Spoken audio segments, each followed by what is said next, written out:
35-те 7-ші есеп теңдеуді шешу қажет. Теңдеуді шешу үшін алдымен жақшаны ашып алайық. Жақшаны ашпас бұрын мына жерде қарасақ, x минус 7-нің квадраты минус 49 деп тұр. 49 деген ол 7-нің квадраты. Сонда бізде бұл өрнек а квадрат минус в квадратқа келіп тұр, иә? А квадрат минус в квадрат бұл бізде екі көбейткішке жіктеледі. А минус в, а плюс в деп, а көбейтінді нөлге тең болса, әр көбейткішті нөлге теңестіріп теңдеуді шешуге болады. Ендеше солай шығарайық. А дегеніміз ол x минус 7, сонда x минус 7 минус v, енді 7, x минус 7 плюс v. Енді ықшамдаймыз әрбір жақшаны, x екеуі қосылады, минус 14 болады. Мына жақта 2 7 қысқарып кетеді, минус 7 плюс 7, сонда x қалады. Әр көбейткішті жеке-жеке нөлмен теңестіреміз. X минус 4 тең 0, x тең 0-ге, мұнда x 14-ге тең, және де x 0-ге тең деген екі түбір аламыз. Екінші теңдеуді қарайық, тағы да дәл сол түрде тұр, міне а квадрат минус v квадрат, 9-ның квадраты. Ендеше тағы да а плюс v, а минус v деп екі жақшаға жіктейміз. А дегеніміз ол 6 плюс y, v дегеніміз ол 9. Y 9-тан 6-ны азайтамыз, минус 3. Мына жақта да жинақтап аламыз. Көбейтінді нөлге тең болады. Егер көбейткіштің біреуі нөлге тең болса деп, екі теңдеу шешеміз. Үшіншісінде тағы да солай, міне 10-ның квадраты минус z минус 9-ның квадраты. Тағы да а минус v, а плюс v деп ашамыз. Тек мына жерде ескеретін жағдай, таңбаға мән береміз. Бізде осылай болатын формула бойынша а минус v, бірінші 10-ның квадраты дедік, яғни 10 минус z минус 9 болу керек болады. Бізде 10 минус z плюс 19 деп өзгеріп кетті. Өйткені жақшаның сыртындағы таңба ішкі өрнекті кері таңбаға ауыстырады. Жақшаны ашқанда мен толық жазған кезде ұмытпаймыз, сонда 10 минус а минус v осылай болу керек еді ғой бізде, а минус v. Мына жерде а плюс v. Сонда мыналарды ашып жазсақ, 10 минус z минус, мынаны плюс қылып жібереді, 19 болып өзгеріп кетеді. Ал мына жақта плюс болғандықтан ештеңе өзгермейді, осылай ашып жазамыз. Міне, таңбаны ескереміз. Енді жинақтап, әрбір көбейткішті нөлге теңестіріп түбір табамыз. Төртіншісінде мына жерде 5-тің квадраты минус а деген 5-ке тең, v деген 13 плюс т-ға тең. Екі жақшаға жіктейміз. Одан кейін жеке-жеке нөлге теңестіріп түбір табамыз. Мұнда да дәл солай таңбаны ескереміз, минус болғандықтан жерде а минус v деп жазған кезде v-ні кері таңбамен аламыз. 13 минус т болады. Мына жақта плюс болғандықтан осы қалыпта қала береді. 35-те 8-ші есеп теңдеуді шешу қажет. Теңдеуді шешу үшін алдымен қарайық не істей аламыз. Мұнда бір мүшеге көбейту, ортақ көбейткіш жоқ, сондықтан әрбір жақшаны жеке-жеке ашамыз. Мұнда x-ке әрбіреуін көбейтіп шығамыз, сонда 0,125x квадрат минус 3x болады. Ал мына жақшада қарасақ, екеуі бірдей, айырма мен қосындының көбейтіндісі.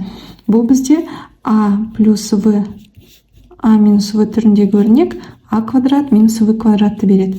Ендеше а квадрат 0,15x-тің квадраты 0,125x квадрат минус 1-дің квадраты 1. Минус болып, неге плюс болып кетті, өйткені жақшаның сырты минус болып тұр. Минус таңба барлық өрнекті кері таңбаға ауыстырады. Енді ұқсас мүшелер x квадраттар жойылады, минус 3x тең, мына жаққа көшірсек, минус 1 болады. X табу үшін минус 1-ді минус 3-ке бөлеміз, сонда 3-тен 1 шығады екен. Енді екінші теңдеуді қарайық. Екінші теңдеуде тағы да а минус v, а плюс v түрінде тұр, екі жақша бірдей. Біреуі қосынды, біреуі айырма. Міндетті түрде айырманың ретімен аламыз. А квадрат минус v квадрат дегенде, яғни мына жерде 1,2 плюс x деген сөз ғой.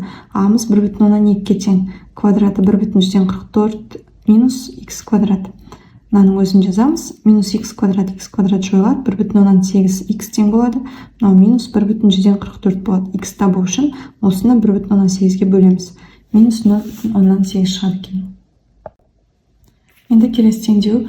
Мұнда 0,149x квадрат минус 3x-ні өзін қайылдырамыз. Мұнда тағы да а плюс v, а минус v-ға кеп тұр. Ол а квадрат минус v квадрат. Тек мына жерде минус таңбасы жақшаның сыртындағы а квадрат плюс v квадрат деп ауыстырып жібереді. Сонда 0,17x-тің квадраты 0,49 х квадрат минус v квадрат деудің орнына плюс v квадрат 2-нің квадратын жазамыз. Енді ұқсас мүшелер мыналар жойылады. Минус 3х тең болады. Мынау минус 4 болып көшеді екінші жаққа. Х табу үшін минус 4-ті минус 3-ке бөлсек, плюс 1/3-тен 1 шығады. Енді ары қарай төртіншісінде тағы да а плюс в, а минус в. Мында міндетті түрде ретін қараймыз. Екеуі ұқсас екен деп мына жақшаға қарап а квадрат минус в квадрат деп алсақ, ол қате болады. Сондықтан минус таңбалы жақшаға қараймыз. А квадрат минус в квадрат. 1-дің квадраты 1 минус 1/16х-тің квадраты. 2/16х квадрат. Минус мына жақшаны әрбіреуіне көбейтіп ашамыз. Минус 64х көбейту 1 минус 64х, минус 64х көбейтілген минус 0,4х плюс 2/16х квадрат болады. Екі ұқсас мүше жойылады. Минус 64х тең болады. Мынау минус 1 болып көшеді. Х табу үшін минус 1-ді минус 64-ке бөлеміз. 64-тен 1 шығады. 35-те 9-шы есеп теңдеуді шешеміз. Қарай қалдымен берілген теңдеуді шешу үшін бізге біраз ықшамдау керек. Не істей аламыз? Мына жақшаны ашамыз. А минус в-ның квадраты деген формуланы қолданып. А минус в-ның квадраты а квадрат минус 2av плюс v квадрат деп ашылады. Ендеше 7х-тің квадраты 49х квадрат минус 2-ін көбейтіп 2-ке көбейтеміз 70х плюс 5-тің квадраты плюс 67х минус 49х квадрат тең минус 2-ке. Енді ұқсас мүшелер. Екеуі жойылады. 70-тен 67-ні азайтамыз 3, үлкен таңбасы минус 3х болады. 25-ні жаққа минус болып ауысады, 2 теріс сан қосылады, минус 27 болады. Х табу үшін минус 27-ні минус 3-ке бөлеміз, 9 шығады. Екіншісін қарайық. 196х квадрат минус а плюс в-ның квадраты. А плюс в-ның квадраты дәл минус сияқты, тек қана барлығы плюс болады. Сонда 14х-тің квадраты 196х квадрат.